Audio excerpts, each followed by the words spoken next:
freedom, man. That's what it's all about.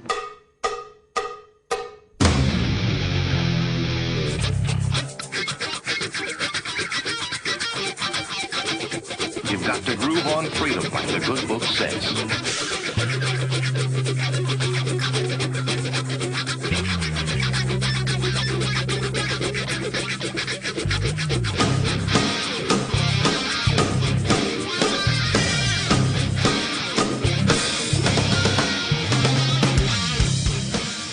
Welcome. You are listening to What on Earth is Happening. This show will discuss the topics of human consciousness, mind control, natural law, the occult, and all issues that affect the freedom of the people of Earth. What on Earth is Happening will endeavor to shine light upon the darkness of our world and to offer empowering solutions to the problems we face as humanity approaches its critical moment of choice. And now, here is your host, Mark Passio.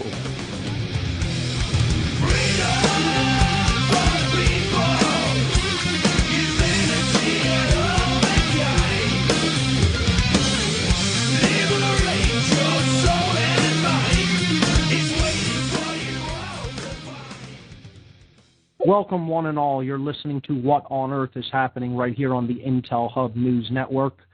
I'm your host, Mark Passio. The show is live every Tuesday evening from 8 to 10 p.m. Eastern Time. My website is whatonearthishappening.com. The network's website, theintelhubnewsnetwork.com. Today is Tuesday, January 18th, 2011.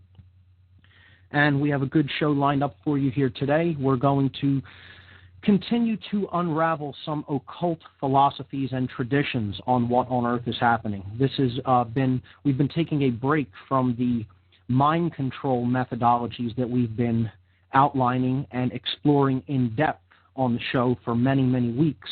And I feel that it is important to expose the listeners to some schools of occult thought, because this is essential if we are really going to understand both ourselves and the methods which are being wielded against us, because it is all about knowing the self. And if we remain in ignorance of it, we can be controlled through the mind. And it's also important to understand different occult schools and schools of thought and philosophies to understand symbolism and how symbolism really works, which is going to be the next method of mind control and basically covert influence upon consciousness that we're going to be talking about on the show in the next couple of weeks. Tonight we are going to look at the tradition of tarot, the tarot cards, the book of life as it is called. So this should be a great show, and we're going to be discussing a lot of sacred symbolism on the show tonight. We'll be breaking down the major arcana of the tarot deck, and we'll be seeing how the tarot deck relates to the Kabbalistic tradition, the tradition of Kabbalah and the Tree of Life, which we looked at extensively last week. So up on the website, I have some images and a document. If you go to whatonearthishappening.com and you go to the radio listen page, which is the button that is on the left-hand side of the site, click that. It will take you to the listen page, and you will see there for tonight's show, January 18th, 2011, you'll see images and document. And there are 3 image links there for the show tonight to refer to, and there is a PDF document. It's a compressed series of JPEG images made into a PDF, and it's about 6 megabytes, so hopefully the server will be able to handle that depending on how many people are downloading it. Be patient with that. That is an entire tarot deck. It is the Universal Weight Tarot Deck by A.E. Waite, and it's an excellent deck. It is colored beautifully, and all of the images, all 78 images of the tarot deck are included in that PDF document for reference on the show this evening and during your own time. That is, if you don't already have a tarot deck that you can refer to while we go through this. Now, I want to give the call-in numbers, and I want to read the event announcements for today before we get started. I'll start with the event announcements, then I'll give the call-in numbers, okay? So here we go. 2 event announcements for tonight. Truth, Freedom, Prosperity. They have their monthly documentary showing and discussion night. This is the first time that it's being held at its new venue, which is Media Bureau Studios. Media Bureau is at 725 North 4th Street in Philadelphia. And this month, they've also moved it to the last Wednesday of the month. So Wednesday, January 26th at 6:45 p.m. Wednesday, January 26th, 6:45 p.m. at 725 North 4th Street. The documentary that they will be screening this month is called Melt Up. I'll read the description. TFP's free monthly documentary screenings are back in full effect. We hope you enjoyed the holidays and are refreshed and ready for the new year. We are. We decided to kick the year off with a film called Melt Up, the beginning of a U.S. currency crisis and hyperinflation by the National Inflation Association. We chose this film because while most of us have been affected by the financial crisis, we're barely scratching the surface of what's to come, and there is something you can do about it, so bring guests. This film is less than an hour, leaving plenty of time for a question and answer session and discussion at the end. We will also have copies of the movie available for you to take with you when you leave, so that's great. So Truth, Freedom, Prosperity, with their monthly documentary screening and discussion night, you can get a free disc of Melt Up if you come out. I don't know if they're free. It says we'll have copies, so there will be copies available. I don't want to say that they're free. Come on out to Media Bureau Studios, 725 North 4th Street, next Wednesday.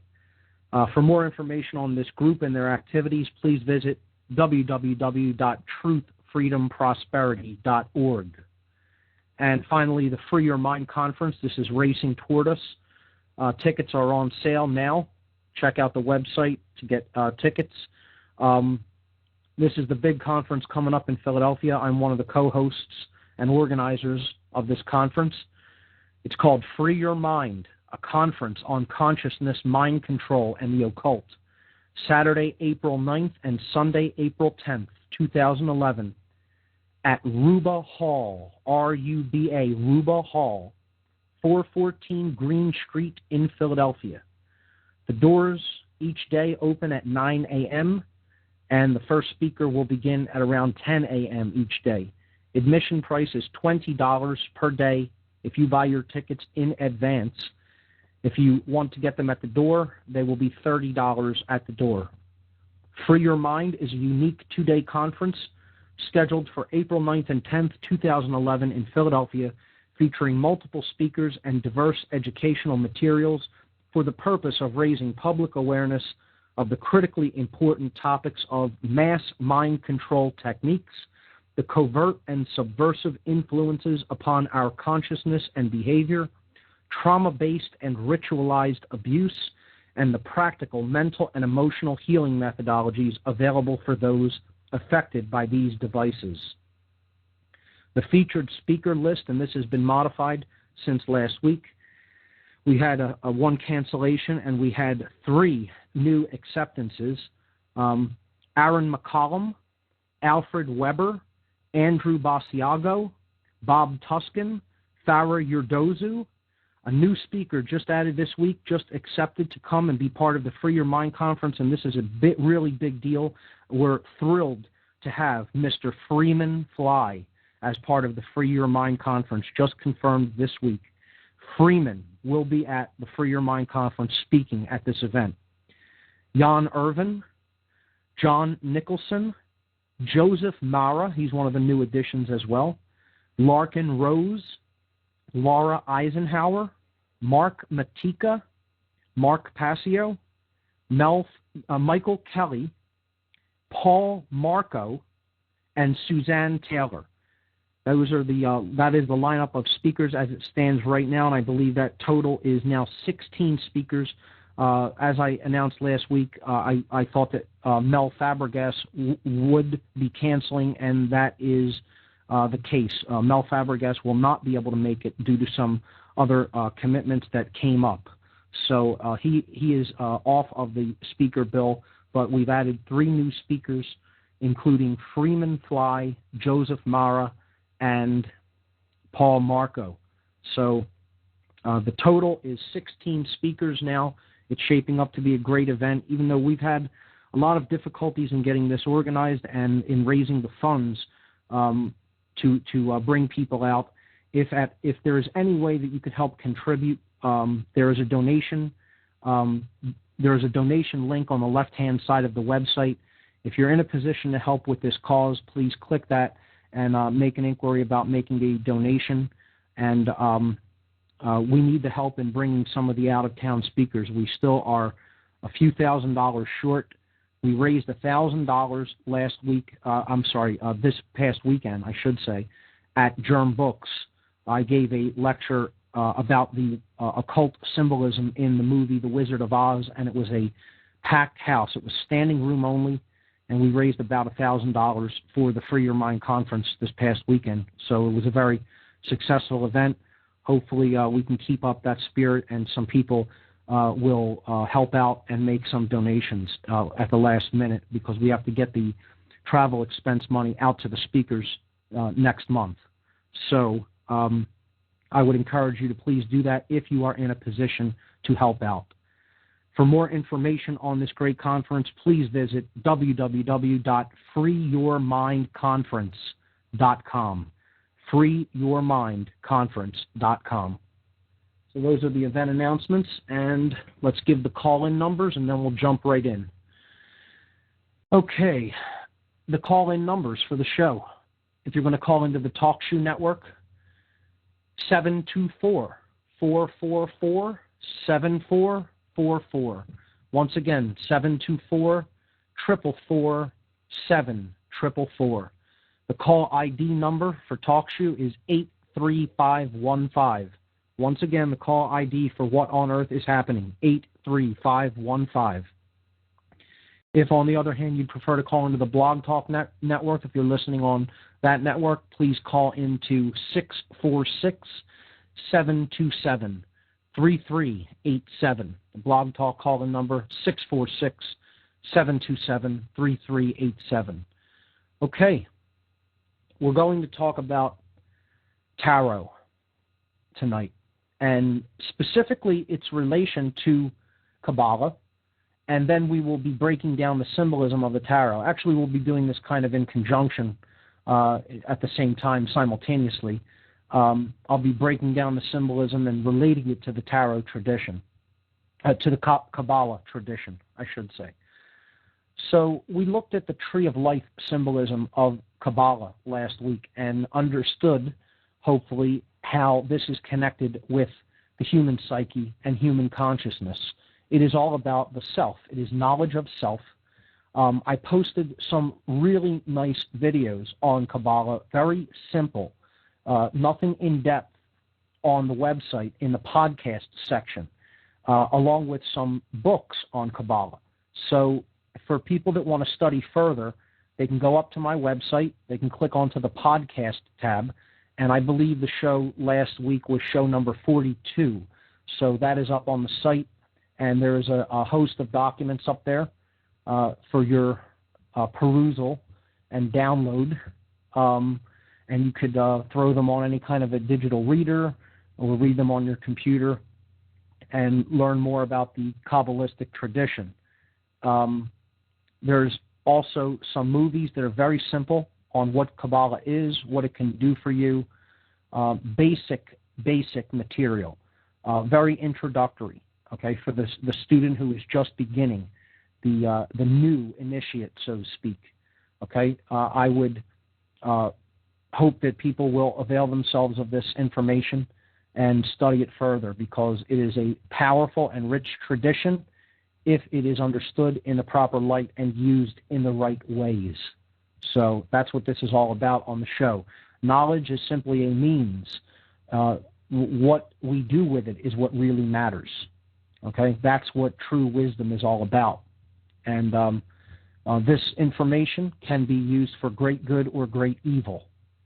It depends upon the consciousness of the wielder of said information. And I will continue to repeat that theme ad infinitum on this show, because we have to understand what the occult is in a much more mature way.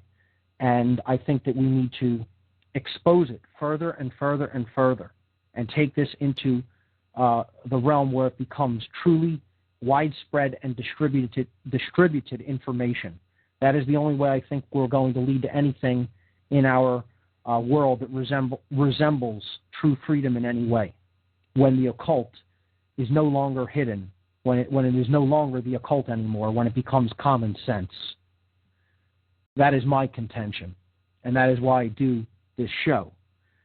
So, with that in mind, let's look at one of the oldest and most sacred tradition regarding self-knowledge and regarding the forces at work both within the individual unit of consciousness, the soul, so to speak, what some occult philosophers have called the monad, or the individual unit of self-awareness, of consciousness, and how that relates to the forces that are at work in nature, in the macrocosmic realm, in the universe. And that's what the tarot really teaches us, if we are receptive to its message. If we understand it as something simply more than a deck of cards, if we understand it as a book that is really telling us the story of ourselves. And we need to turn inward to study that story. And that's what the symbolism of the tarot cards simply helps us to do. It is a tool, okay? And it has been referred to, as I said, as the book of life, okay, as the book of truth as well.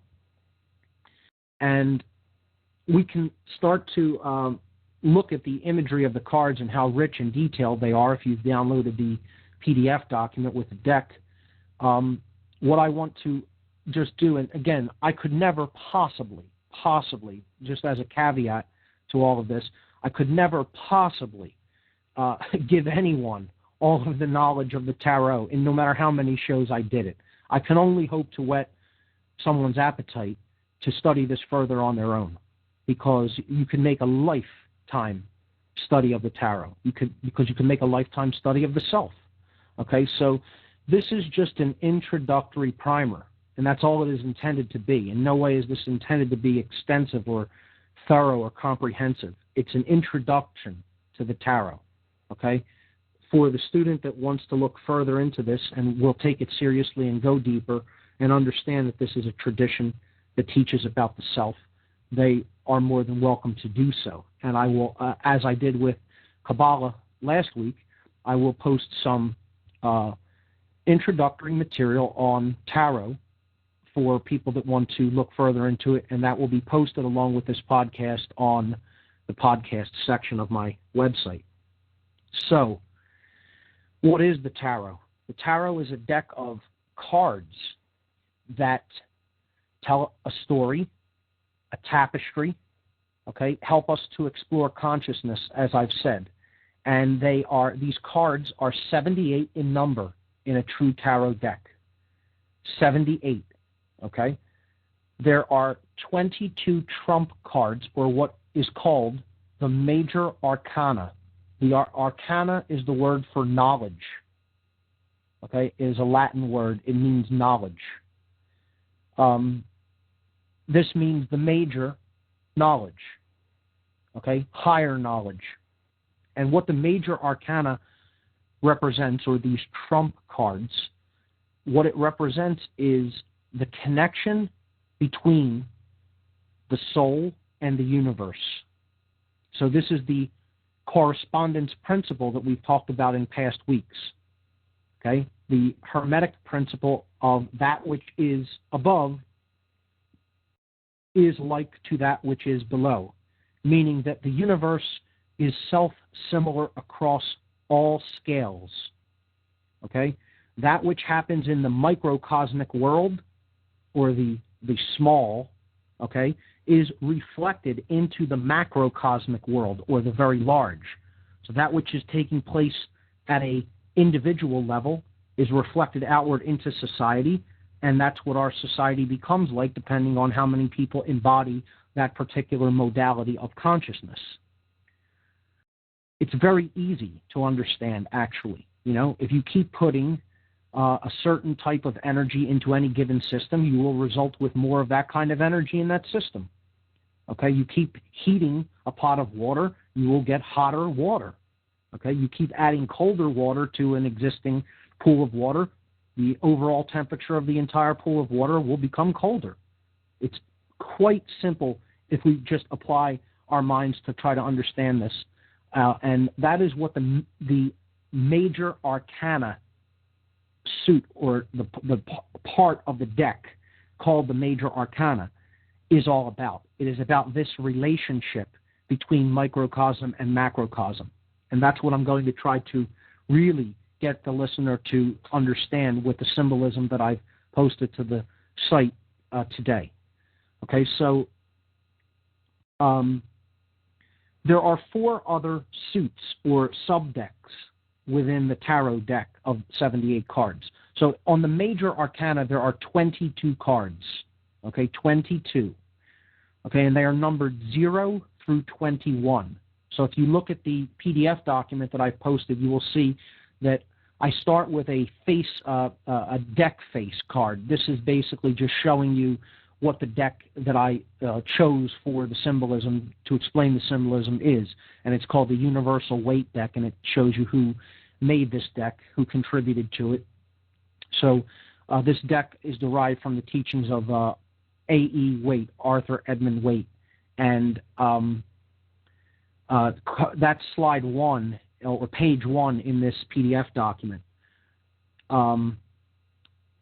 Page 2 is where the major arcana starts, and it starts with card number 0, and then it goes forward all the way up to card 21. And these cards are numbered in Roman numerals, so hopefully people are somewhat familiar with Roman numerals. I could refer to the page numbers as well if Roman numerals confuses people, but that is how they are.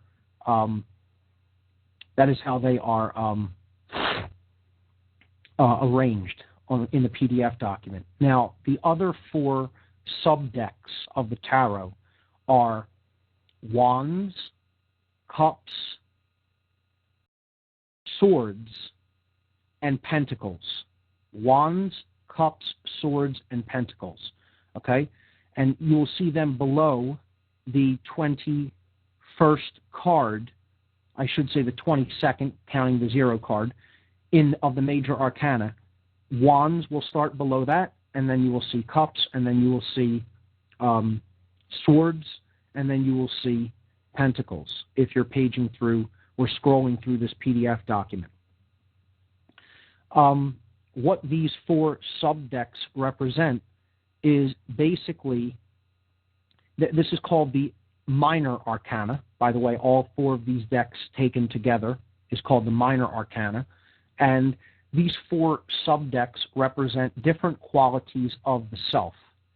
They represent, I'll start with the lowest in energy. See, these decks are actually arranged in energy levels.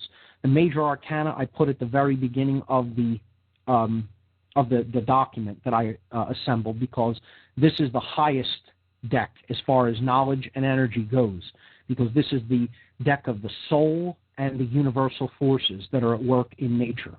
Okay? So nothing is really higher in consciousness and energy than that, and that's why it's considered the quintessence, or the 5th element of the deck. Okay? The element that describes the soul and the forces of nature. Okay?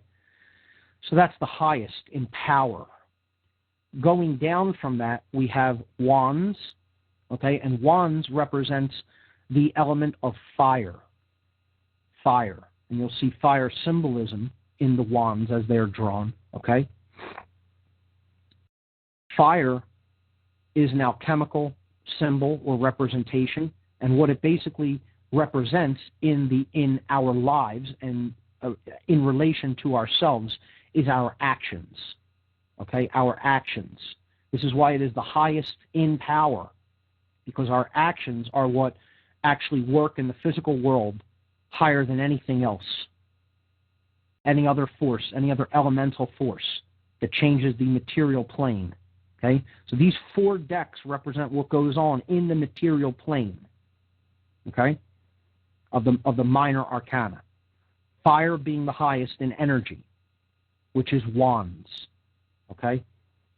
In the regular playing card deck, just as an analog to the tarot, because that is where it is derived, although in a bastardized form, this would be the suit of clubs.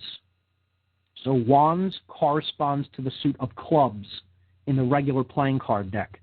Now, what you will notice immediately is in the regular playing card deck, the entire major arcana has been removed. And that's critical. That is very telling in my estimation, because it is showing you that the quintessence is not even considered important. The 5th element, spirit, soul, and natural law, which is what the major arcana represents. And it's been removed from the modern playing card deck. Now it's just been made something we play with, okay, instead of something that is taken seriously, interpreted, read as an allegory about the nature of self and natural law. And that whole part of the deck has been thrown away, except, of course, for the Joker card, okay, which is in correspondence to the Fool card, the first card of the major arcana. It's the only card that is kept from the trump cards of the tarot. So the correspondence between the playing deck, we only have 4 suits, okay, and that's the suits correspondences to the suits of the minor arcana. So going down to the next level, lower in energy, still important on the material plane, but not as high of a level as actions or wands, we have cups. Cups is below wands in the minor arcana. So the wands, the cups suit represents our emotional qualities. Okay, so while wands represents the plane of will or action, okay, cups represents the emotional plane, okay, or what is taking place within us, the spirit in which we do things, the spirit in which we take our actions. So the emotional qualities, okay, of the self are embodied in the suit of cups.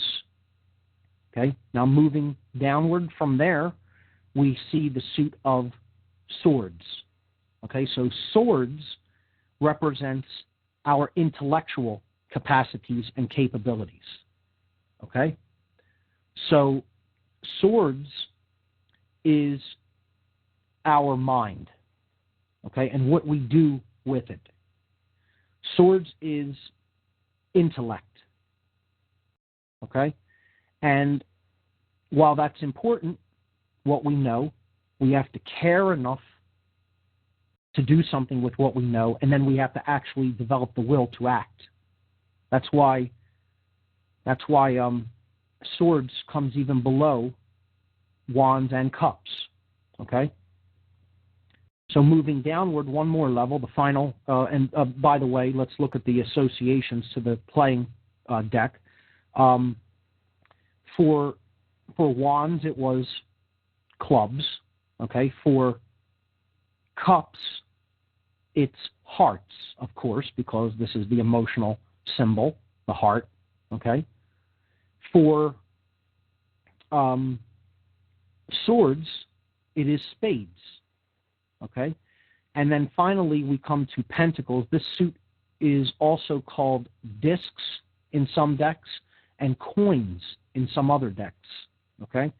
So this is pentacles, coins, or discs, depending on which deck you may have access to. It's called pentacles in the weight deck. So this suit corresponds to our resources in the physical world. Okay? It's the physical plane. It's what we have as far as innate talents, innate propensities or capabilities, things we are seemingly born with or born able to do better than others. It is also our material resources in the physical world.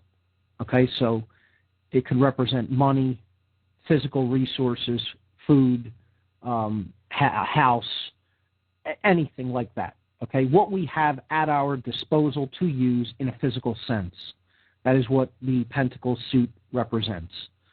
Okay, so as the material plane, this is the lowest in consciousness / energy, and then we move up from there. However, this part of the deck of the minor arcana equates to the diamonds suit in the regular playing card deck. So at the bottom level, physical plane, okay, the material plane, again, this would correspond in Kabbalah to Asiyah. We talked about the 4 worlds of Kabbalah last week. So this part of the minor arcana, the pentacles, would equate with the diamonds in the playing card deck to the material plane, or Asiyah, the world called Asiyah in Kabbalah, the plane of the material realm, okay, the physical world. Above that, we have the suit of swords. Swords is correspondent to the spades suit in the regular playing card deck, and this would be the world, the world of formation in Kabbalah, and that is Yetzirah. Okay, so this is the intellectual realm. Okay, this is intellect. All right. Upward from there, we go to cups. This is the emotional plane. Okay, this is hearts in the regular playing card deck. And then in the tradition of Kabbalah, this would be the 3rd world, which is Bria. Okay? And above that, the top level would be wands of the minor arcana. That's the highest energy of that part of the tarot deck. Wands represents fire. It's our actions. Okay, and in the Kabbalistic tradition, this would correspond to Atzilut, okay, which is the archetypal world. So that's the minor arcana. I'm not really going to say too much more than that. Okay, we could also equate them to earth, air, water, and fire. Okay, earth, pentacles, resources; air, intellect, swords. Okay, now we go upward. We get to cups. That's water, emotional qualities, and then up to wands. That's fire, and that's our actions. So here we have the same principle again: thought, emotion, and action, and what we do with what we have and what we know. It's a repeating theme over and over, in case, in listening many weeks, we haven't still seen this pattern or connection. And hopefully people see it and understand it deeply by this point if you've been following these podcasts. So that's the minor arcana, and you can get into it in depth. There's a whole lot more into it. It connects in with the tradition of astrology, and it connects in with different star constellations. It's a very fascinating study, the minor arcana, but that is not what I'm going to focus on here today. Rather, I'm going to focus on the deck that is left out of modern playing cards, the analogy to the tarot in the modern world, the playing card deck. We're going to look at the most important part of the deck and how this relates to the Kabbalistic tradition, which is the major arcana. So let's break down the cards of the major arcana. And again, I'm going to do this in conjunction, in connection with, in correlation to the Kabbalistic tree of life. And as we said toward the end of the show last week, there are really 2 different Kabbalistic trees when we study this in conjunction with the tarot. And they are what is called the microcosmic tree of life, Okay, and this is the tree that describes the qualities of the self, the individual, the individuation of universal consciousness, the monad, as it is called in different occult schools of thought. Okay, the single unit. Okay, the microcosm, the soul. All right, then we can look at this tree, quote unquote, this arrangement of cards, in conjunction with the macrocosmic tree of life, which is the universal forces of nature. Okay? And that's what we're going to attempt and endeavor to do here, is see these cards in their relationship with another tradition. So we're building correspondences here. And this is what all occultism really does. See, the left brain must step aside in the study of any of these schools of thought. This is why the scientifically minded have so much of a problem with the occult. This is why people will insist that this is another religion, and it has nothing to do with religion. Zero to do with religion. Okay? The other thing people will say is, I don't want to study this or look into this or understand this because I don't believe in that. This has nothing to do with beliefs either. This has to do with knowing oneself. And that's all the occult has ever been about. That's all the mystery traditions have ever been about. But if someone has fallen in consciousness and yet has a whole lot of knowledge about self, if they've fallen into the dynamic of fear, the energy of fear, okay? If they've fallen into fear-based consciousness, meaning that they are afraid of lack, of not having, they are obsessed with the physical world, okay? They have become reptilian in their brain because they are living from the lowest brain structure, the R complex of the brain. The reptile brain, okay? And they're constantly in fear of what may happen to them in the physical world, and therefore they want to take, they want to hoard, they want to have at the expense of other people not having. They want to create dichotomy. They want to create schism. They want to have haves and have-nots, which is where we're at in the world that we live in, all right? When this kind of a consciousness gets hold of information like this, they will hoard it, and they will use it as a weapon against people who may not be as aware as they are about how the nature of the psyche works, about how the mind itself works. And then they will twist it, pervert it, and use it as a weapon. And that's what the dark elements of occultism are. That's what they are, and that's what they have done. And we need, again, I'll say this repeatedly, we need to be more mature in our understanding of what the occult is. It's simply hidden knowledge, and we need to understand it as how it is used. Too many people paint with a broad brush about this and say it's all negative, it's all bad. Nonsense. The reason that dominators want people to think that have a vested interest, like religions, have a vested interest in having people think that, is so you never understand the hidden knowledge that they do about how you work. And therefore you can be manipulated like a puppet by the people that do have this knowledge. And that's it, period. Accept that or don't accept it, but that's the truth. So the idea that I don't believe in this stuff, right? I've responded to this before as well. You don't need to believe in it. Other people understand this information and are using it whether you believe in it or not. If you understand how a law works and how you may manipulate that law to your advantage, and other people do not understand how those laws work, they're powerless to defend themselves against you, who are at a much higher level of knowledge than they are, dwelling in ignorance. And, pound your fists against the desk or against the wall all you want about that. That's never going to be any different, and you don't need to believe in it for this to be in effect in operation. And to take that kind of an attitude is the attitude of a child that doesn't want to believe that something exists and has an effect upon their life. It's the child who refuses to accept that 1 + 1 = 2 and wants it to equal 3 because they want one more of what they don't have. Okay? And is pounding their fist on the desk like a little child saying, why can't 1 + 1 = 3? There is no answer to that. It simply doesn't. That's how it is. So,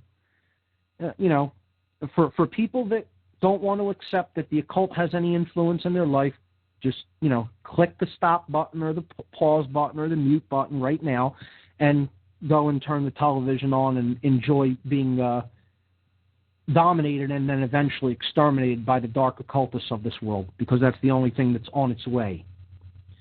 So for those who do want to go further and understand how these principles work and how they've been manipulated, let's begin the delving into the major arcana, the higher knowledge of the tarot. Now, just before we do this, let's look at the word tarot itself, okay? Tarot essentially is, it's derived from the word for the goddess, okay? Tarot is a sacred feminine tradition, okay? It is a tradition that relates to the generative principle of nature, which ultimately is true care. So this tradition ultimately goes back to goddess worship, the goddess traditions that predate all the mystery traditions, okay? Because it's about the nature of creation. And creation has been seen as a feminine force because the universe came out of the void, nothingness, okay? Babies come out of the womb. We all come out of the womb, the waters of our mother. The cosmic mother of the galaxy gives birth to the stars and the solar systems in which life inhabits, and we have a chance to come into incarnation in the physical world and learn. So this goes back to ancient goddess traditions. And the oldest name, one of the oldest names in recorded history in the goddess tradition, comes from the Far East, the goddess Tara. Okay, very similar in pronunciation. Okay, same basic phonetic roots, Tara. And that's spelled T-A-R-A, for those that want to look into this goddess. She was a goddess of compassion, mercy, nurturing. Okay? It is all about the generative principle, which we've talked about. What is the prime generator of our experience? It is that which we care about. It is that which we focus our attention on, and that which we care enough about to take action in the physical plane to accomplish. Okay, so that's what gives birth to the will, is the heart, care. All right, so that is where the name tarot really comes from. This goddess Tara has many different incarnations. Okay, in the Egyptian tradition, she is Isis, or Hathor, or Maat, okay, or Ta'ut, she was called in older Egyptian tradition, Ta'ut, T-A-U-R-T, Ta'ut. Now, in other traditions in the Middle East, her name phonetically morphed and became, instead of Ta'ut with a U-R-T, we have a reversal, and it became Ta'ut, or with a soft T sound at the end. Ta'ut, Ta'ruth, Ta'ruth. Okay, Ruth is another name associated with this goddess. Ta'ruth. And you can hear the similarity there to our English word truth, taruth, truth. Okay, it's just a blending. It's the same basic phonetic variant blended. So this is why this is called the Book of Truth. It's the Book of Taruth, the Book of Tara, the Book of the Goddess. It's ultimately the Book of Care. All right? And that is why it is referred to as the Book of Life. Because ultimately, if we do not understand the generative principle of care, we don't understand life. Period. That's it. So, with that in mind about the root, the phonetic root of where the word tarot comes from, and we will see this goddess in the deck, visually depicted in the symbology, let's look at the major arcana. And I'm going to do one more aside before we jump into that and talk about what most people think the tarot is and what it is not. What it is and what it is not. Or I should say, give people a wider understanding of what it is, because they seem to think that this is all about fortune telling. Okay, so I would be remiss if I didn't even just at least cover the concept of fortune telling, or divination, as it is called, the attempt to predict the future through different reading of different symbols. Okay, divination is one of the uses of the tarot deck. However, and you can use it that way, and there's nothing wrong with that. I don't particularly have any problem with the tarot being used that way. However, I think that this is a lesser usage. It can definitely work like that and help us to get in touch with our intuitive capacities to help us understand the direction that the different courses of events may be headed in our lives or in the world. Absolutely, the symbolism can do that. But I think that is an even lesser goal of the tarot. It is one of the lesser intents for which the tarot was originally intended to be used. Another thing we could just briefly touch on is the origin of the tarot, which I'll get to in a minute. But the original uses, the major use of the tarot is not for divination or fortune telling. It is for getting in touch with the self, okay, understanding the self better through the interpretation of the allegorical symbols that are contained on the cards. And the reason that this was done is because in the past, you had to tell it encoded, because, ruthless barbarian rulers of ancient times would have killed people, beheaded them, burned them at the stake, etc., all kinds of torture, put them on the rack for even daring to express this knowledge verbally or in a written form.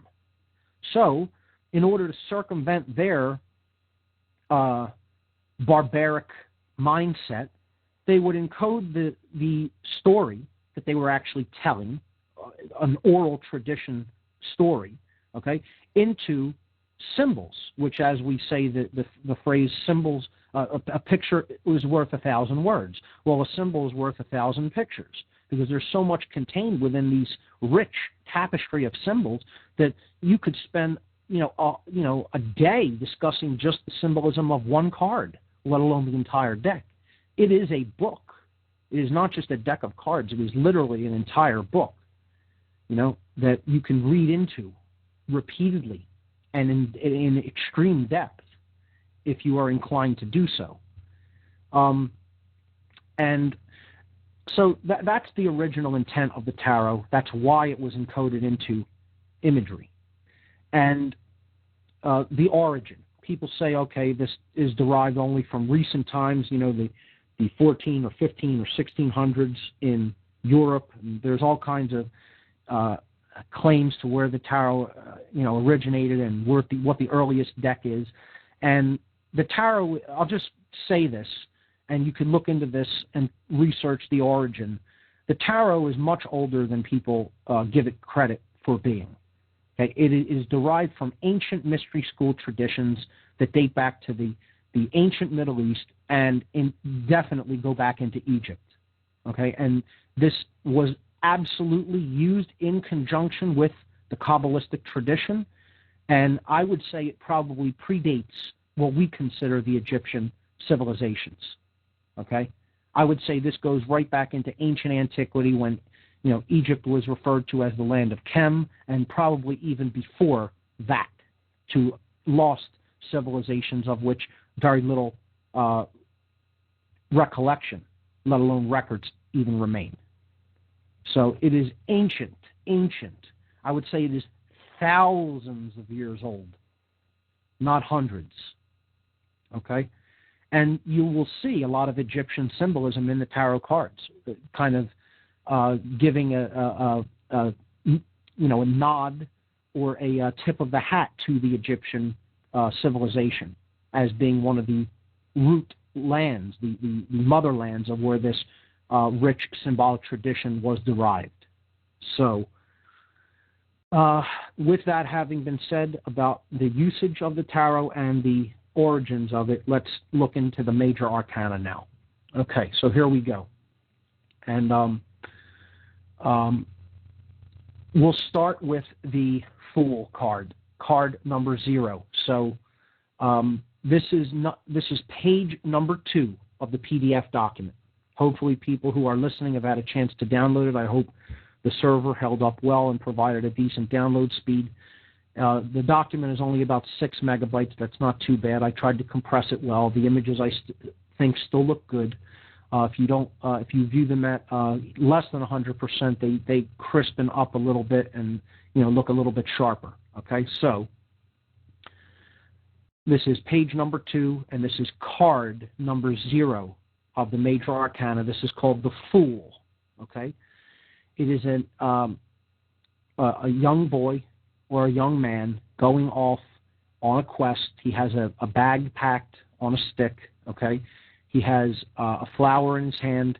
He has a dog, a white dog, at his side, and he is stepping off of a cliff. Okay? What this card represents is the journey of the soul. The journey of the soul through the physical plane, through all of the planes, all of the worlds, as we talked about in the Kabbalistic tradition. Okay? But it's journey from the no thing, which is where it begins and ends. That's why it's card 0, the cosmic egg. Okay, this is an archetype symbol. Okay, representing infinity. Okay, representing the beginning is the end, and the end is the beginning.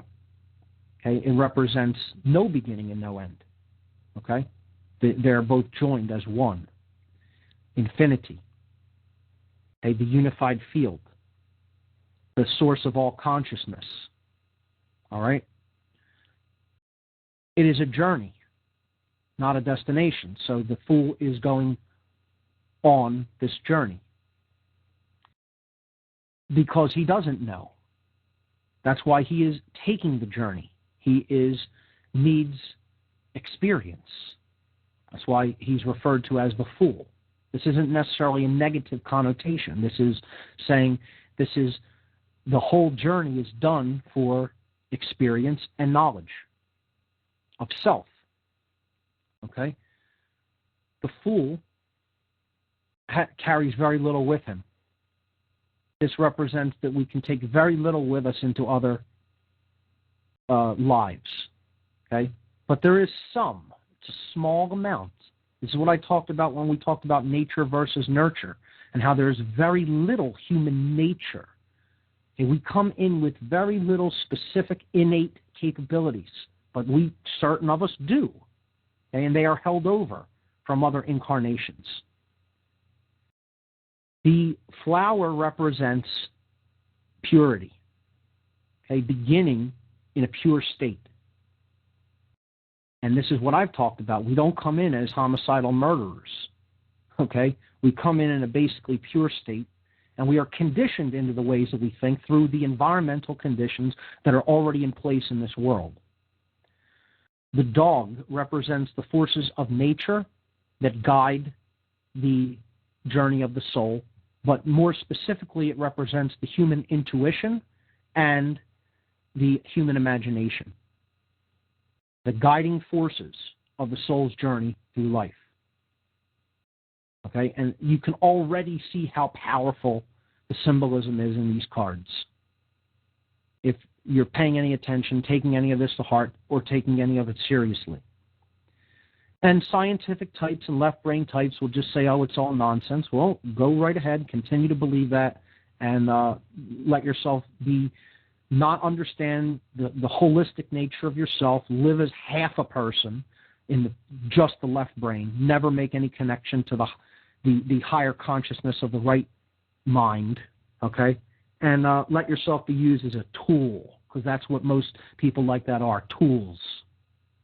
For other people with horrible intentions for them and everyone else that just know more about how the psyche and these forces work and how to manipulate people. And that's why morons like that will go and build atomic weaponry or hydrogen weaponry for psychopaths. Okay?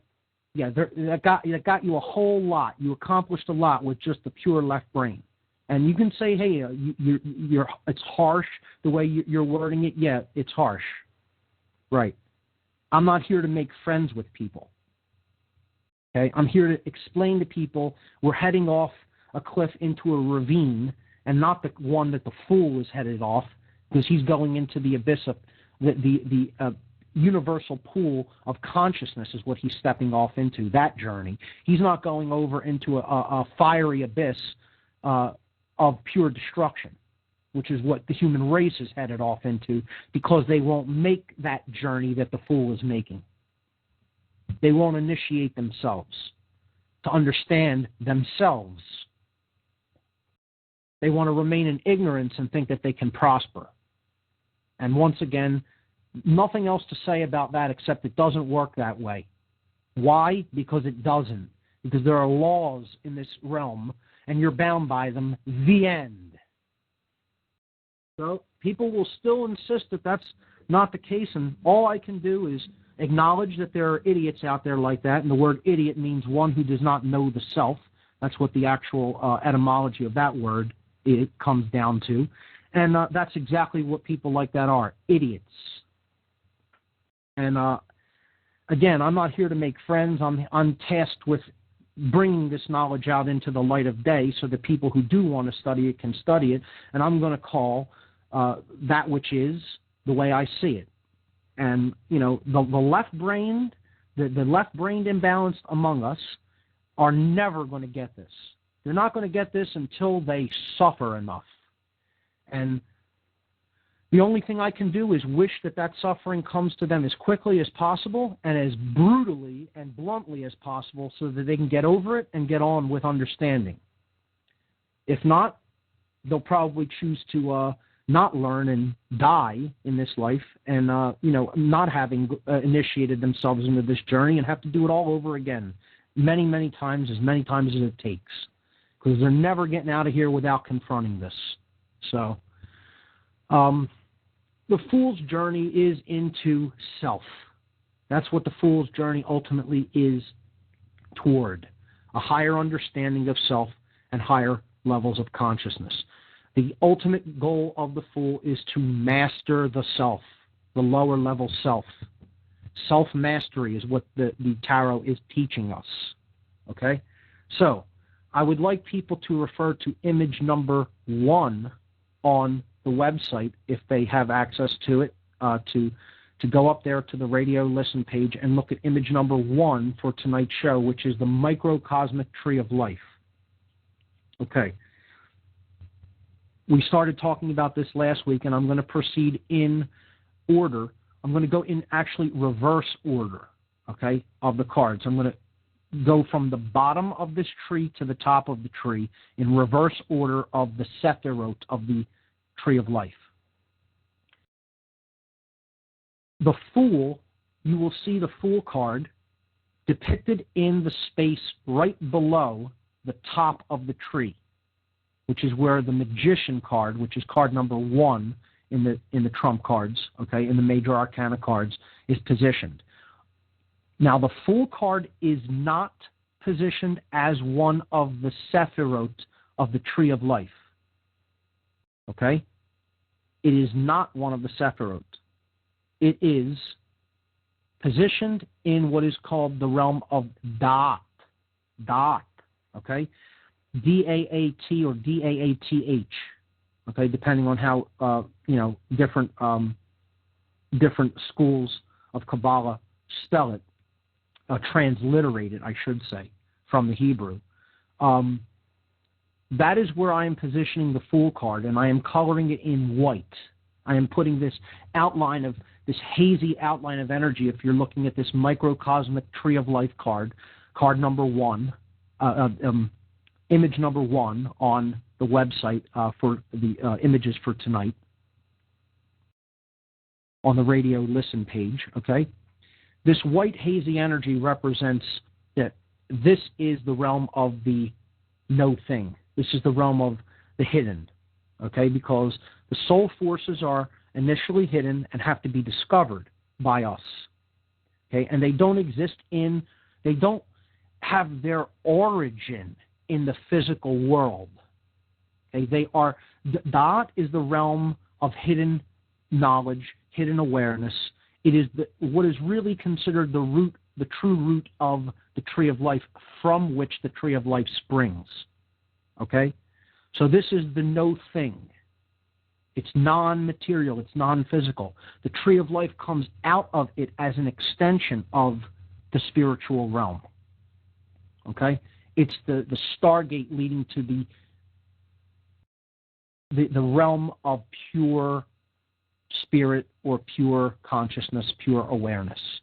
Okay? That is where we're putting the Fool card to depict that this card is not one of the 10 cards of the microcosmic tree of life itself. Rather, the soul, okay, the actual spirit is where this tree comes from. All right? That's why it's positioned there. That's very important to understand. And again, these are all symbols trying to teach an important thing about the nature of the reality in which we live. All right, we have to keep that in mind. This isn't a religion.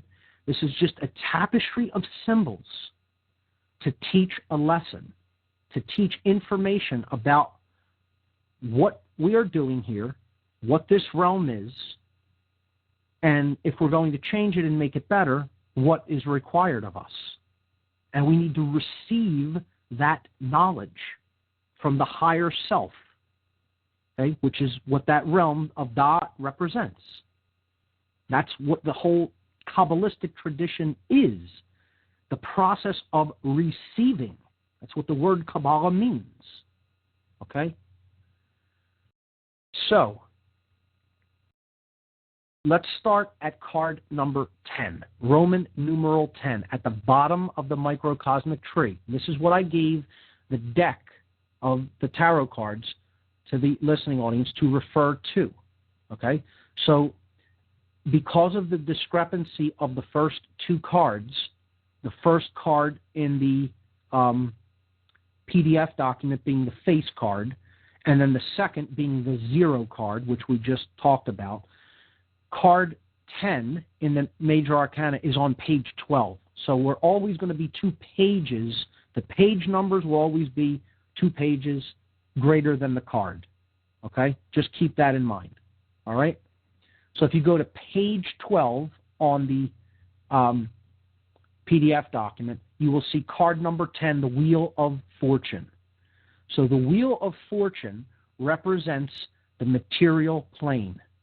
This represents the physical world. It corresponds to, as we see in image number 1, on the microcosmic tree of life, Malkut, which we talked about last week, being the physical world. It is the world in which we operate. It's the world in which we have to use all of the other forces to make change happen. And it is the realm in which we experience suffering that is proportional to the level of ignorance we exist in. Okay? The level, I should say, of ignorance, apathy, and laziness / cowardice that we live in. to the extent that those qualities are present in us, we will experience greater suffering. They are inversely proportional. That's directly proportional, okay? The suffering that we experience is inversely proportional to how much intelligence, care, and will and courage we have, okay? So as we have more of those, we have less suffering. As we have less of those, we have more suffering, okay? What is depicted on this card is the wheel of suffering, the wheel of, as it is called in the Buddhist tradition, samsara, okay? And it is also a reference to us as to the direction that we need to go if we are to get out of that perpetual cycle of suffering. We have to seek Tara. Okay, that's why the word tarot is on the card. We have to seek the truth. We have to seek the goddess, so to speak. Okay? We have to seek the sacred feminine generative force that is hidden in nature and in our nature, in the heart, in order to get out of that realm, that cycle of suffering in the physical domain. And that's what this Sphinx represents. He is a way shower, so to speak. Okay? He has this sword of truth. And we have to intuitively recognize that there is a pathway to higher consciousness, know that we're not there, we're not in it, in the beginning of our in the beginning of our journey as an initiate, okay, and have a leap of faith that the fool is taking, because that's what that is. It's not a suicide, it's a leap of faith, that there is such a thing as truth, and that we can understand it, and that is what will help us to get out of identification with the purely physical and material. We see around the outside of the card the angels of the corners, as it is referred to.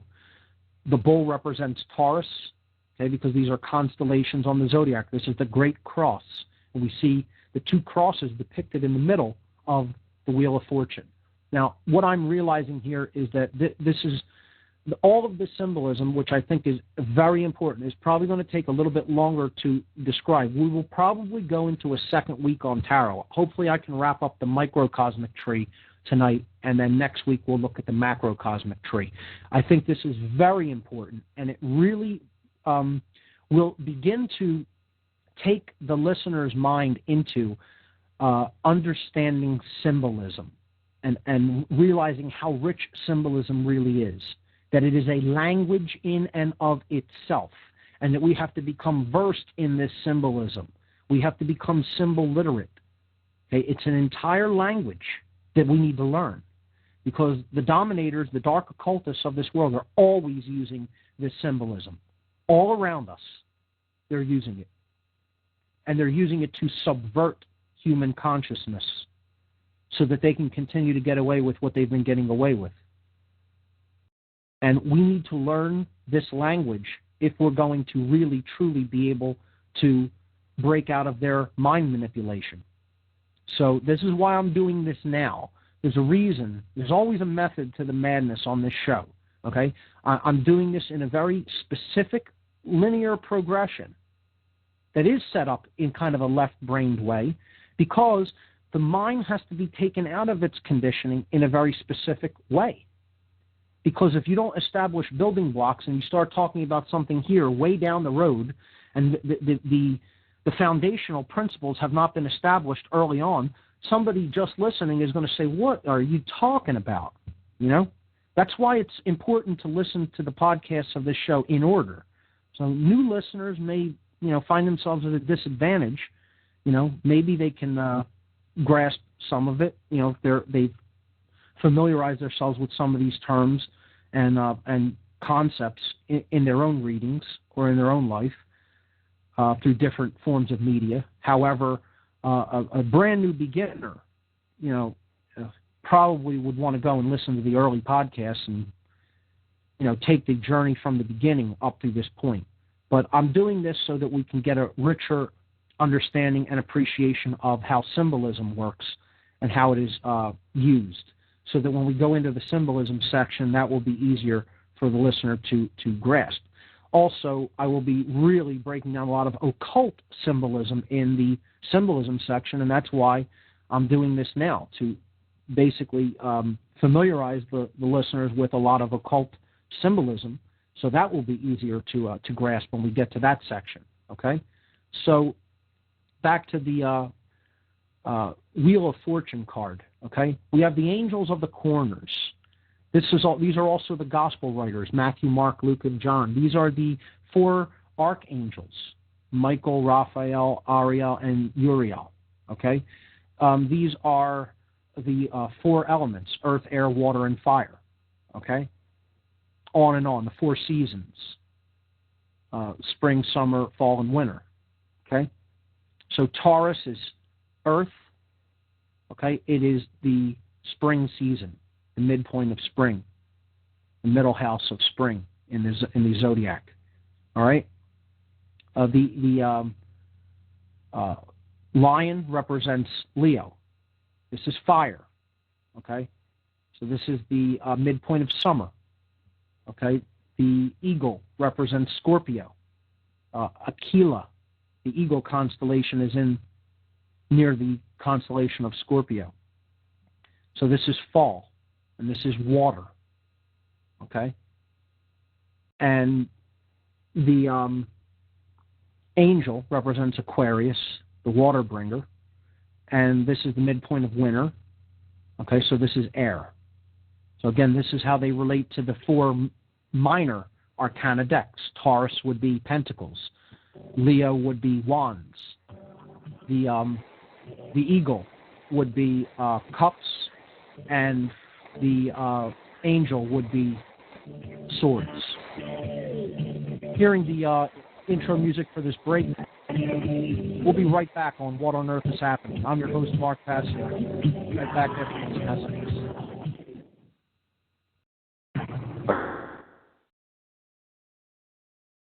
You owe the money? Do you feel like it's your moral obligation but can't see an end in sight?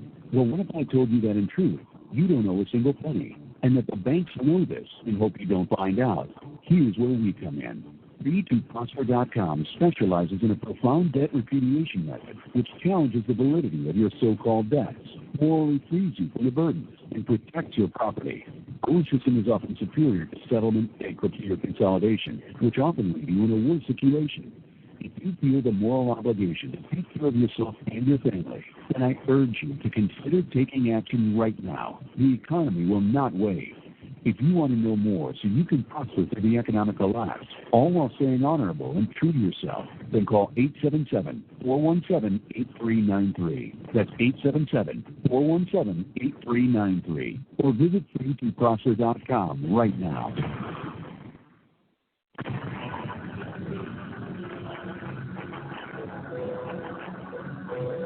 Hey, it's me, Shepard, the host of the Intel Hub. Check out my live show every Sunday at 4 p.m. Central Standard Time. You can check it out from my website, theintelhubradio.com. Join me, Joe Joseph, John King, and A.C. Griffith, Thursdays and Sunday evenings at 8 p.m. Eastern for Freedom Link Radio on the Intel Hub News Network. A very wealthy U.S. citizen is predicting that in 2011, we will witness the most important day in America in more than 50 years. He says it will change everything about our lives. The way you shop, travel, invest, educate your children, and even how you take care of your health and family.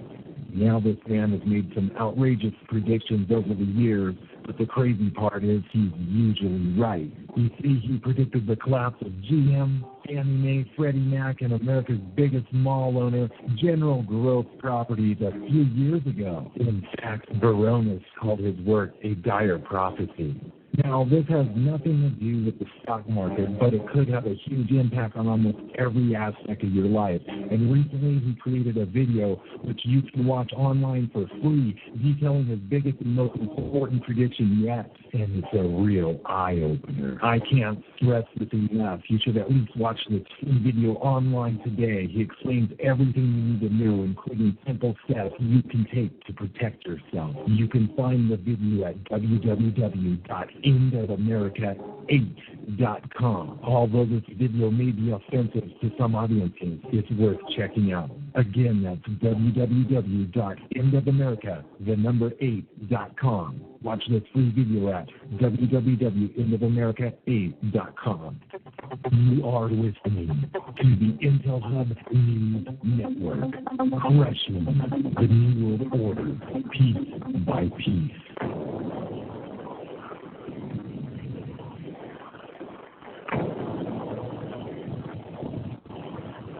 And welcome back to What My Earth is Happening.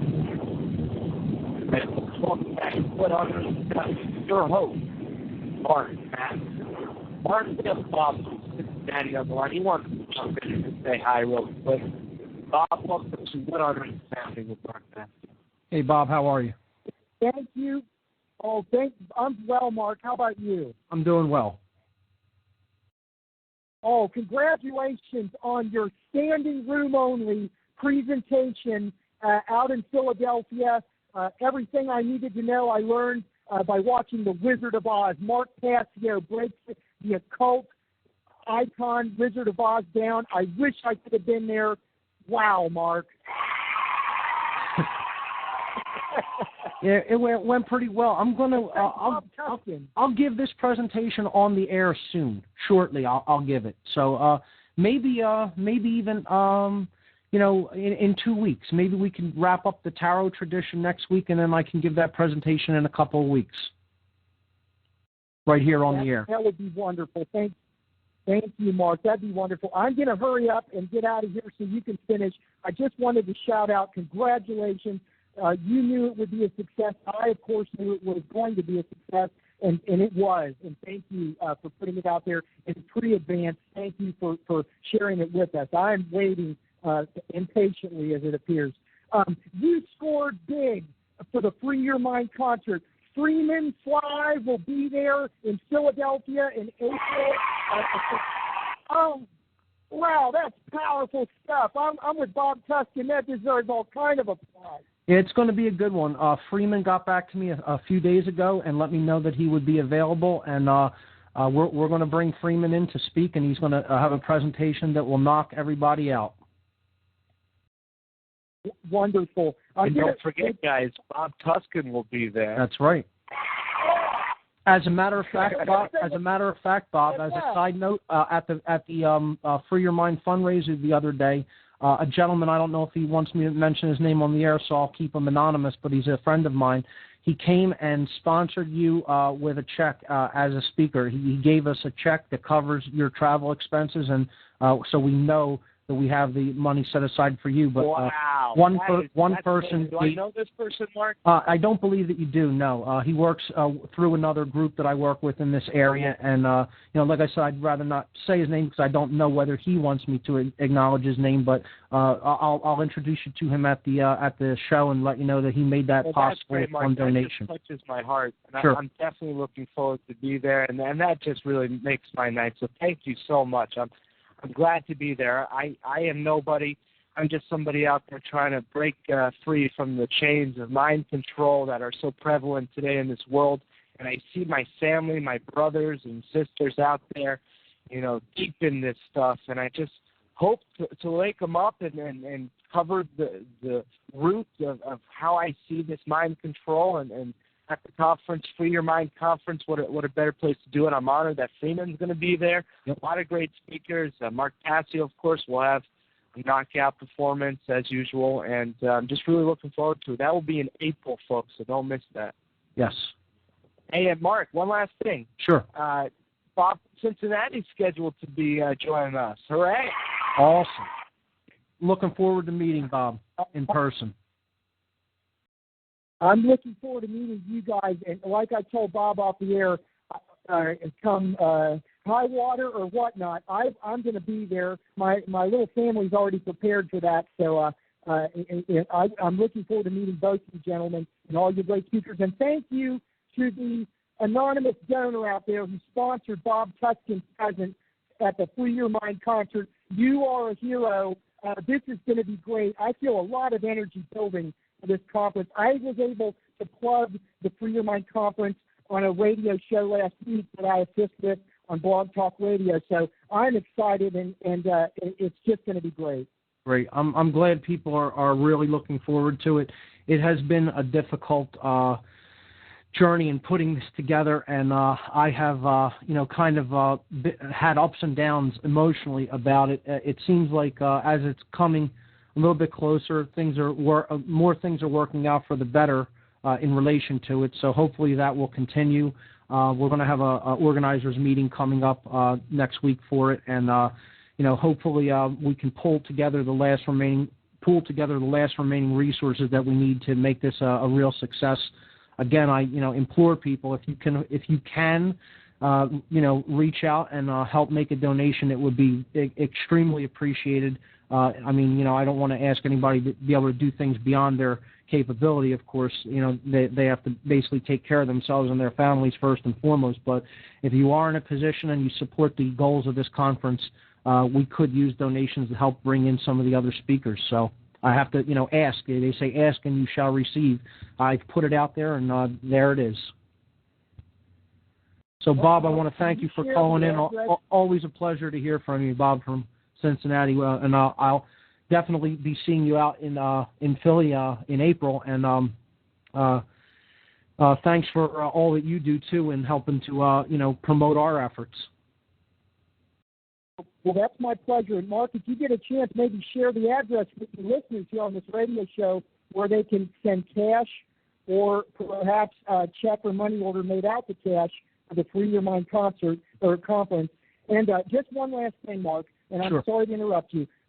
The term quintessence is so important to this alchemical transformation. And, you're tying together so many important threads of the 42 weeks that you've been on the air. And this is exciting for a lot of us.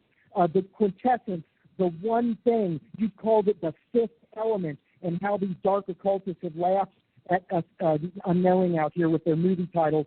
The fifth element, the Azov of the philosophers, or the Philosopher's Stone, the original Harry Potter book. In the rest of the world was called Harry Potter and the Philosopher's Stone, right. Where in America they gave us Harry Potter and the Sorcerer's Stone. Right. I talked about this extensively in my Wizard of Oz presentation, Bob, because I make reference to the Philosopher's Stone in that presentation, and I talked about how they renamed that book in the United States to the Sorcerer's Stone. Yes, and it was shameful that they hid out.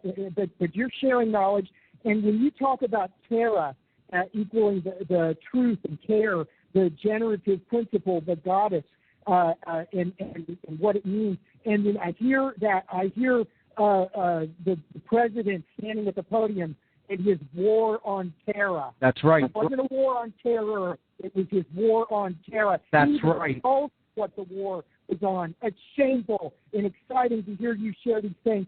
Last thing, Mark, I won't. One day, would you please share your knowledge about the process, the 7 processes of the alchemical transformation? I'm yes. sure you already know what they are. Yes. Calcination, etc. Yes. Thank you, Mark. The correspondences of it.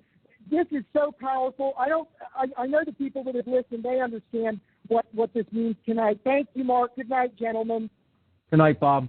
And I have those processes in my Wizard of Oz presentation, and so we can look at that when I give that presentation on the air. I actually went with a 3-fold process, which was the original process, which had been added onto and created a 7-fold and even a 12-fold process in some alchemical traditions. The oldest of which I believe in my studies was a 3-step process similar to the 3 stages of Freemasonry, etc., and the 3-fold aspect of consciousness. So in my Wizard of Oz presentation, I do actually break down the alchemical processes in the threefold stage, which is the oldest alchemical tradition. So when I give that presentation on the air, I'll be given that information. So, Bob, always a pleasure, and always great questions and comments, and a pleasure to hear from you. Bob Tuscan, if we have any more callers, just put them through. Just jump in and put them on, because I like taking calls, and callers will come first. If I see any calls on the TalkShoe board, I will go right to you. But be patient. If I don't see you right away, hold on the line, and I will get to you. I'll give the call-in numbers again for the last 35 minutes. If anybody wants to call in, feel free to do so. No taboo topics. Talk about anything you like here on the show. The call-in numbers, 724-444-7444. If you call that number, 724-444-7444, the call ID number that you'll be asked for is 83515. That's 83515. You could call the alternative call-in line on the Blog Talk Network at 646-727-3387. Once again, 646-727-3387. We were talking about the Angels of the Corners. We kind of wrapped up that section, which is the Wheel of Fortune card.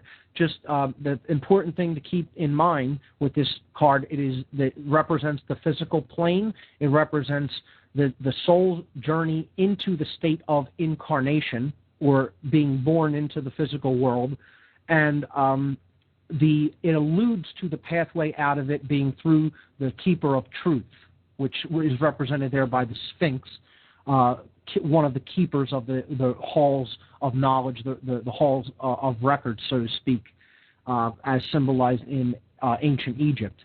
Now, on the wheel itself, you will see the name Tarot written as a circle, T-A-R-O, and then back to the original T, okay? Now, again, there's many things in here, okay? Hidden things, hidden little gems. You'll see the 4 Hebrew characters, Yod, He, Vav, He, which is the Tetragrammaton.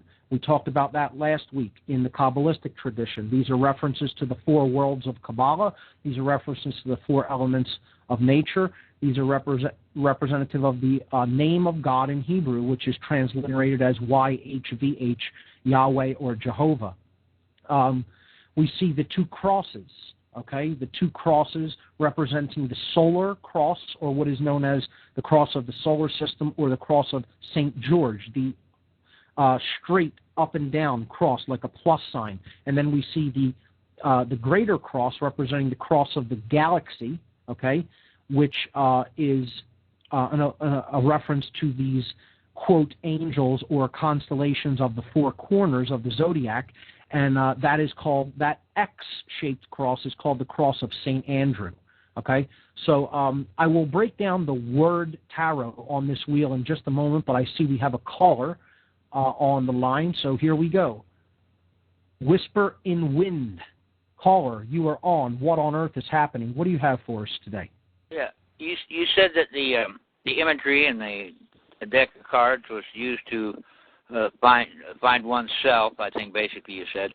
Now, would that include necromancing, your ancestors and your descendants, to find yourself there? Well, I would say that this is one of the usages that some people in some traditions that study tarot may use it for, to get in touch with what we consider the spiritual world, or the realm of the hereafter.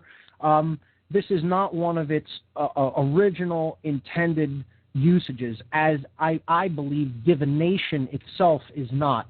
This is something that, again, I think that the intuitive capacities these cards, in studying the symbolism, can put you into touch with, can help to bring out in us, okay? But I don't think that it's one of the higher usages of these cards.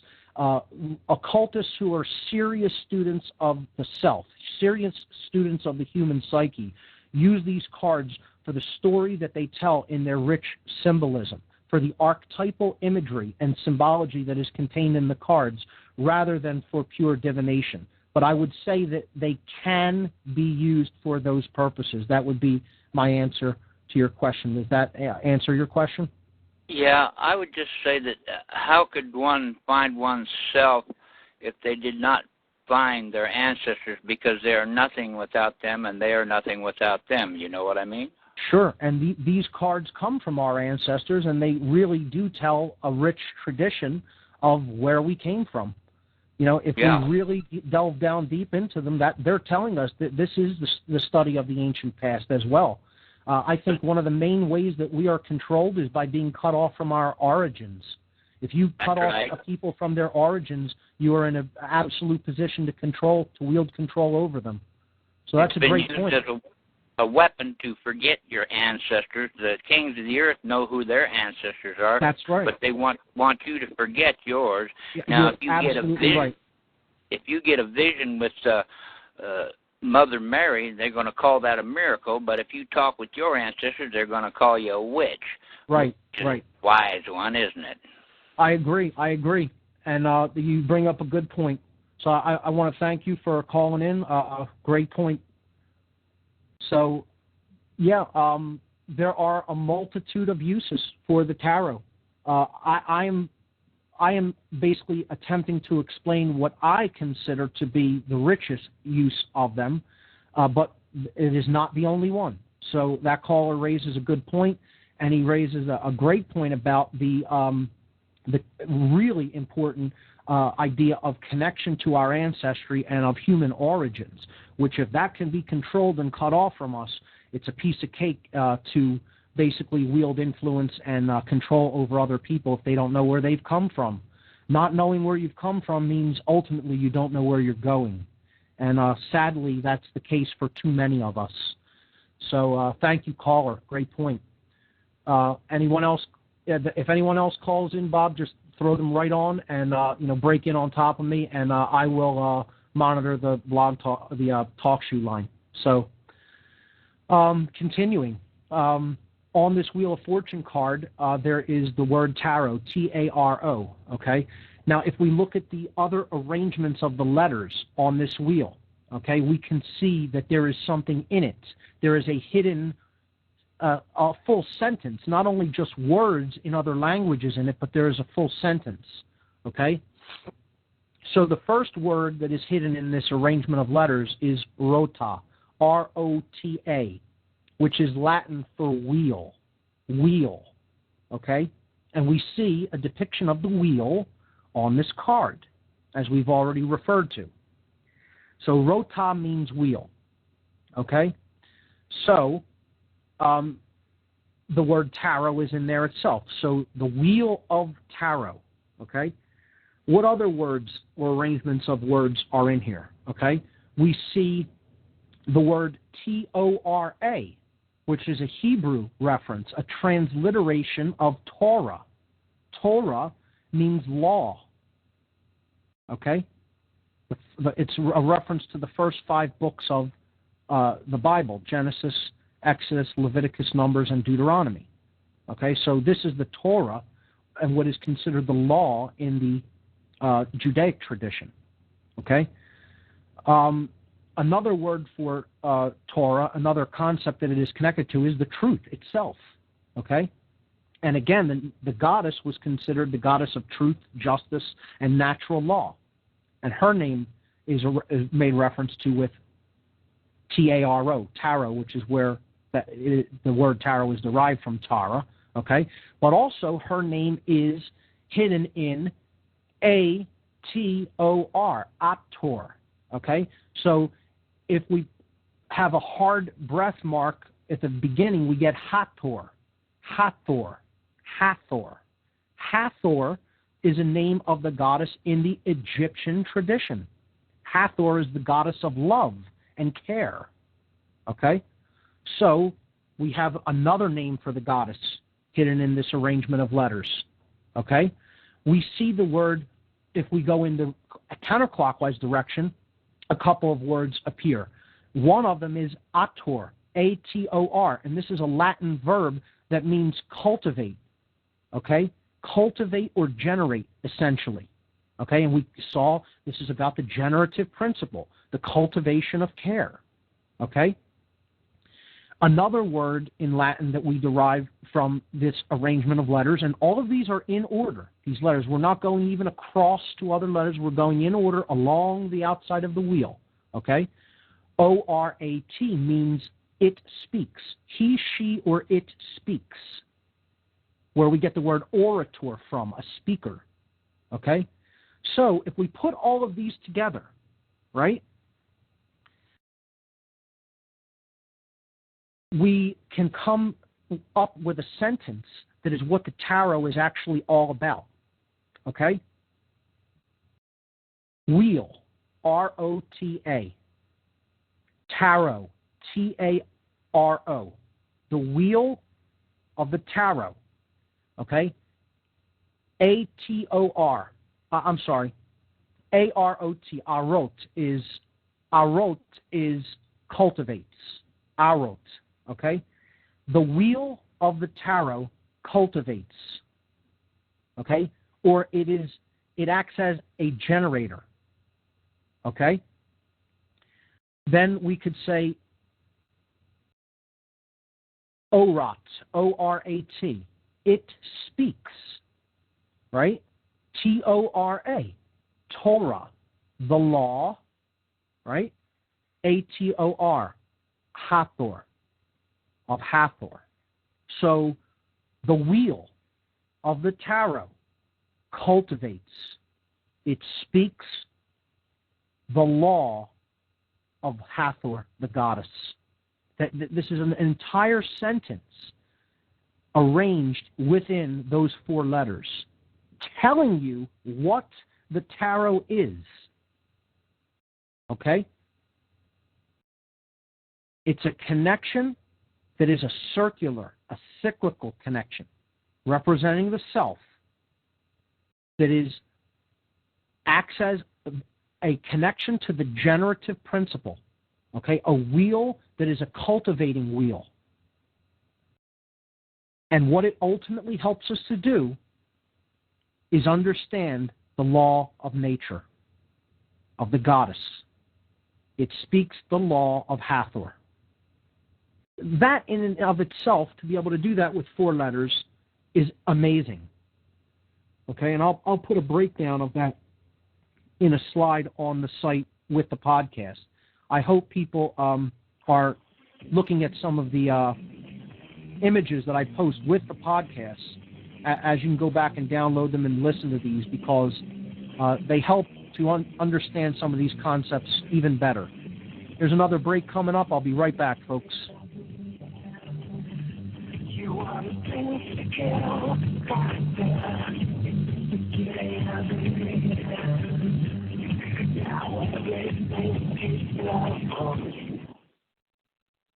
Are you still paying your credit cards and so-called bank loans thinking that you owe the money?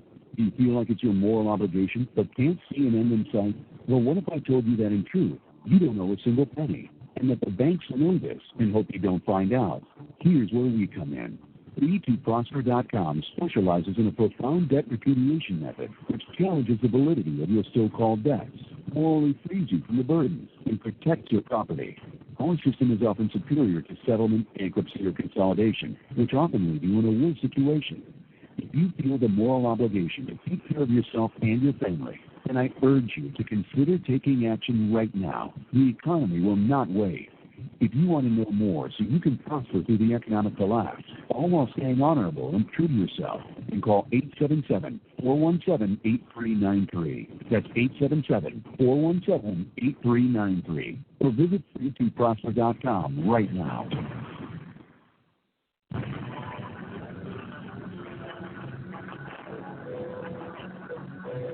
Hey, it's me, Shepard, the host of the Intel Hub. Check out my live show every Sunday at 4 p.m. Central Standard Time. You can check it out from my website, theintelhubradio.com.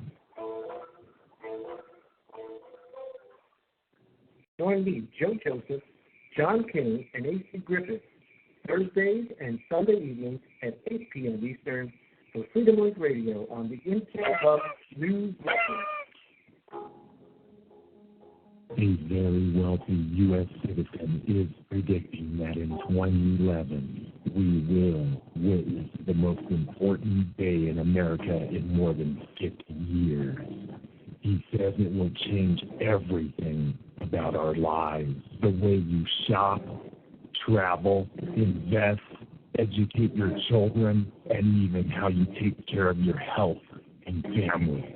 Now this man has made some outrageous predictions over the years, but the crazy part is he's usually right. You see, he predicted the collapse of GM, Fannie Mae, Freddie Mac, and America's biggest mall owner, General Growth Properties, a few years ago. In fact, Baronis called his work a dire prophecy.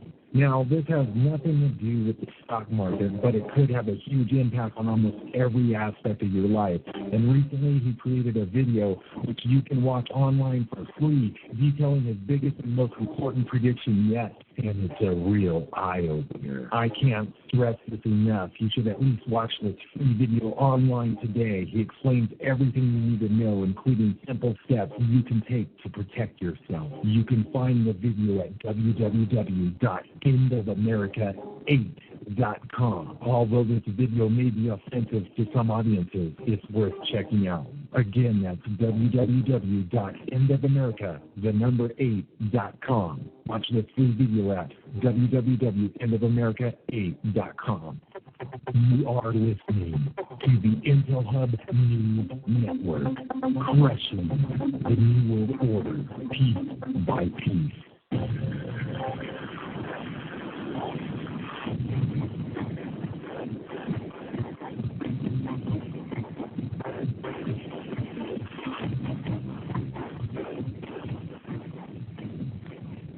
Okay, we're back on What on Earth is Happening.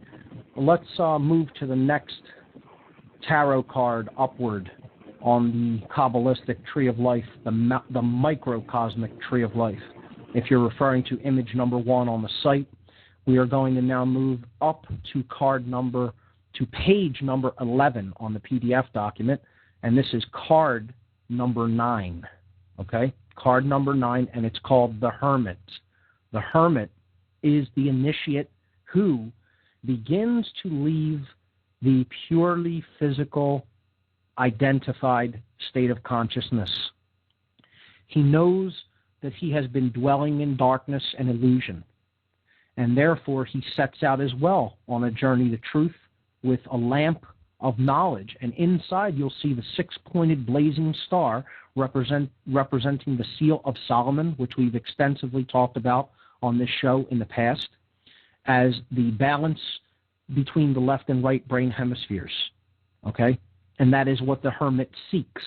He knows that he is in a state of spiritual darkness and wants light. That's why he wears a darker robe, okay? His robes are not pure. They're not white. They're gray, okay? Dark or gray, okay? This is a connection to...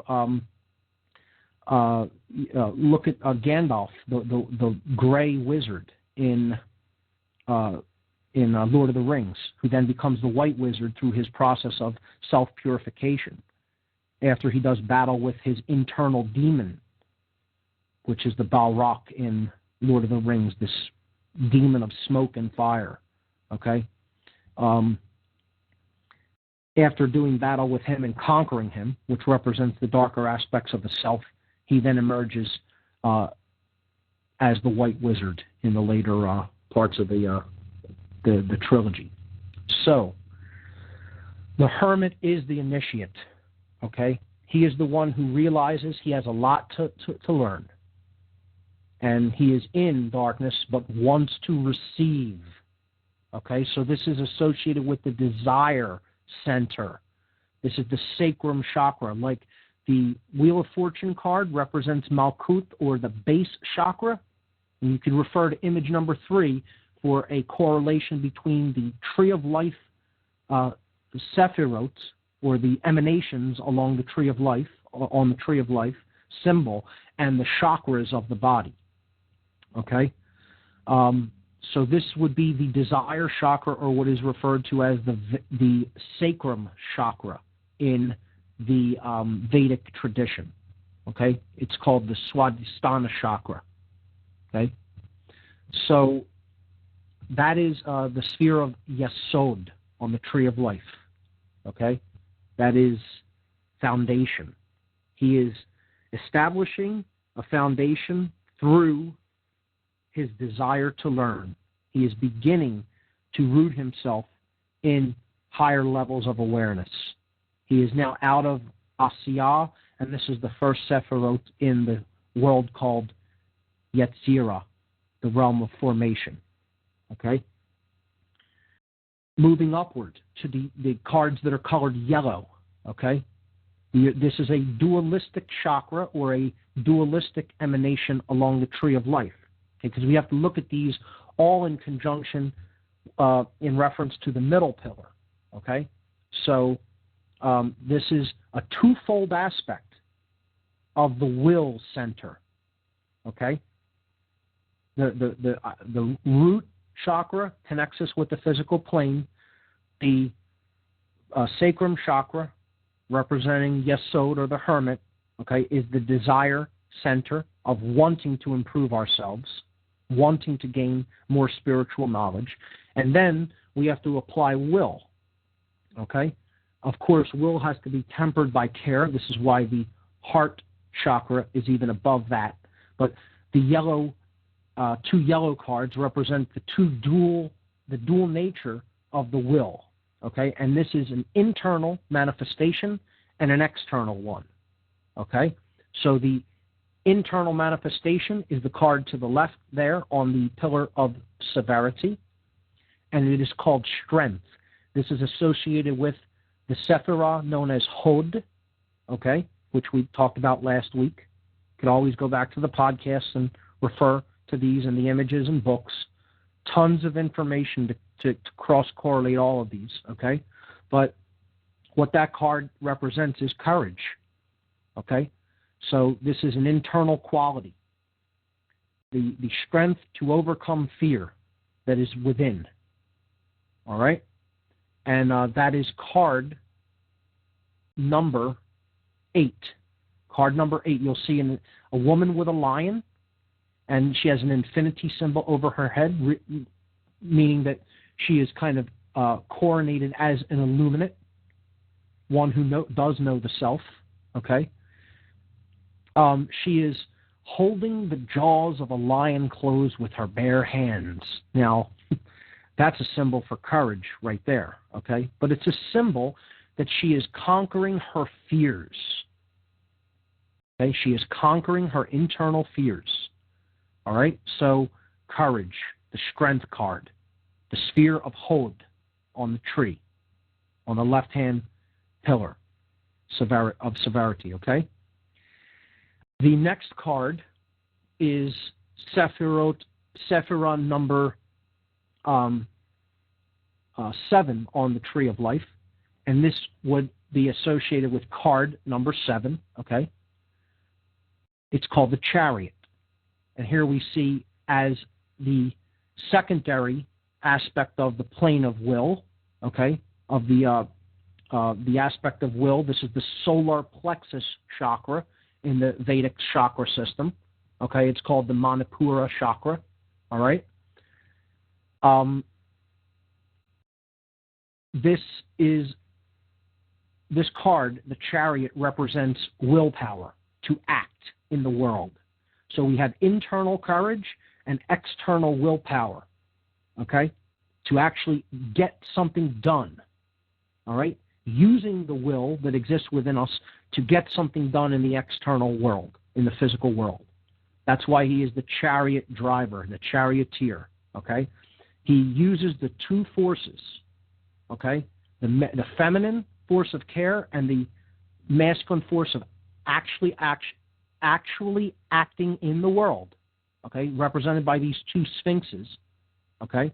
The sacred feminine is the dark one and the sacred masculine is the white one, okay, to actually take action in the world, and that's why he's holding a wand, representing action in the suit of wands, okay?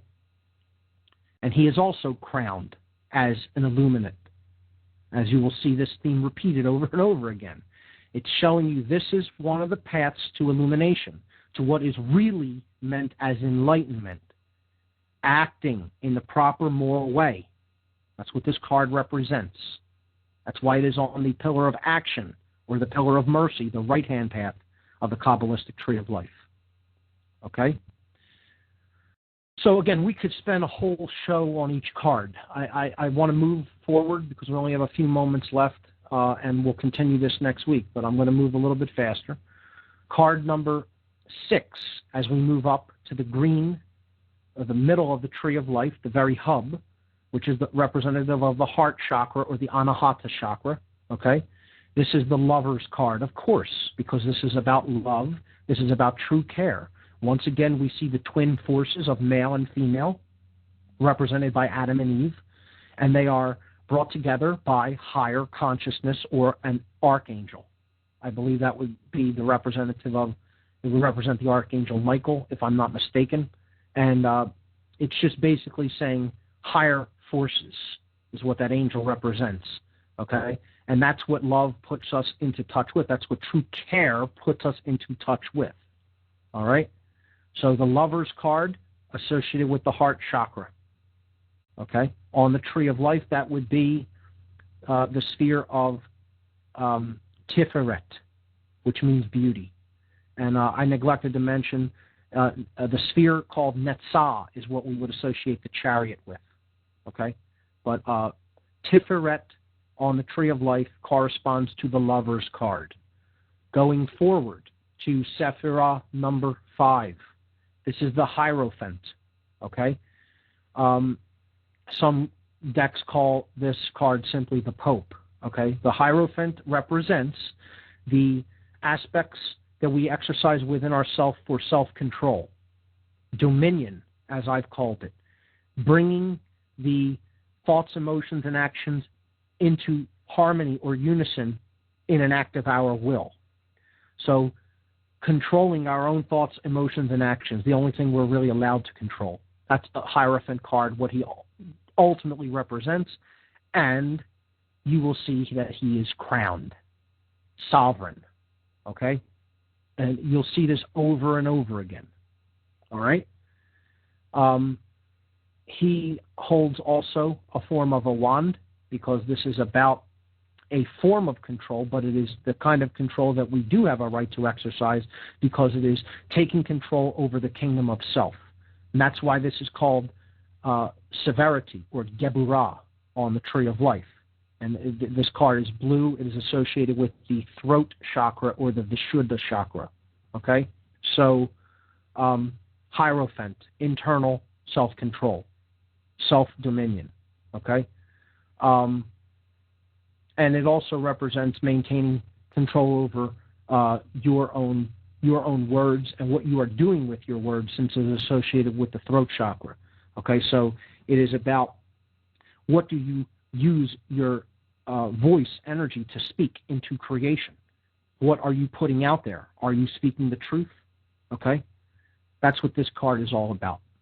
All right, now the next card, card number 4 in the major arcana, is the Emperor, and this would be associated also with the throat chakra, as this is another dualistic rung on the tree of life. Okay, and this card would be associated with the sphere called Hesed, which is mercy. Okay, on the pillar of mercy, the right-hand pillar on the tree of life, and the Emperor represents influencing others, being an influence in the world, okay, through what you know, what you care about, and what you do. How does your life inspire and influence other people? Are you an example, like a good king, okay, setting an example for others on how to live and what to spend your time doing and what to spend your the resources that you have on, and what to do with your mind, etc., and how to use your voice. Okay, so this is the external influence that we exercise upon others around us in whatever way. All right? The Emperor. Again, he also has a form of a wand, and he has a globe representing the earth. And what this really represents is that our actions go beyond us and influence the world. All right?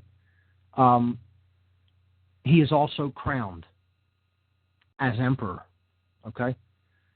Associated with Aries as well, the ram, a fire sign, okay? It's on the active pillar.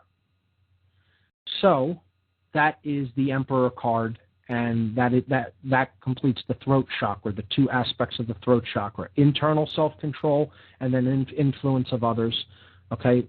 How we speak to ourselves to help ourselves move forward in consciousness, and how we speak to others to influence them, and do we use that in the capacity of truth? Do we use that to really make a contribution and to leave the world better than we found it? Going up to card number 3, the Empress card, okay, clearly we see that this is associated with the goddess, as is the next card upward. We have the heart and the symbol of Venus itself, the planetary symbol for Venus. Clearly this is the symbol for Venus. Again, crowned with stars because it's one of the planets, again, connected with the stellar cult, the astrotheological cult of stars and planets, as we talked about in past weeks. This card is connected with the Sephirah called Binah. Binah means understanding, okay? So this is simply, and again, this is these two chakras, these two cards in purple here are associated with the third eye chakra, which is the Ajna chakra. So the Ajna chakra is the Empress and the High Priestess, which represents the goddess. This is, about the realm of knowledge, because we're up at the third eye level of the tree of life. And again, the Empress, in being a correspondence to the Sephirah Binah, is simply what we know. Okay? It's an internal quality. That's why it's on the pillar of severity. Going up to card number 4, here we see the goddess in the middle of the Temple of Solomon, the Freemasonic pillars of Jachin and Boaz, okay? Also representing the tribes of Benjamin and Judah, okay? With the moon, because she is the moon goddess, the cross on her chest representing the heart chakra, and also the giving birth to the sun savior on the cross of the zodiac. Torah written on the book she is holding, because she is the goddess of truth and law, okay, as she is connected with Ma'at. The tree of life is behind her, you'll notice, and it's depicted as pomegranates. And if you checked out the page on my podcast section for last week, I posted a book called A Garden of Pomegranates by the occultist Israel Regardi, which talks about the tree of life and Kabbalah in general. Rich symbolism all over the card. This is the goddess of truth. This is Tara herself, okay, depicted in the deck. And she represents the sphere on the tree called Hokmah. Hokmah is wisdom, because, of course, she is the Logos Sophia, the word of wisdom itself, okay? Wisdom is what we do with what we know. So this is the active quality. Finally, the magician represents self-mastery, and he masters all the forces of nature and the lower elements of the material world, and he wields the wand of power, which connects us to the spirit. Ladies and gentlemen, that's all we have time for this week on What on Earth is Happening. I'll be getting to more symbolism of the tarot coming up next week. We'll look at the macrocosmic tree. I'll wrap up the magician card a little bit. But we'll see you next Tuesday night right here on What on Earth is Happening on the Intel Hub News Network. I'm your host, Mark Passio. Thank you very much, everyone, for listening. Great callers. We'll see you here next week. Good night.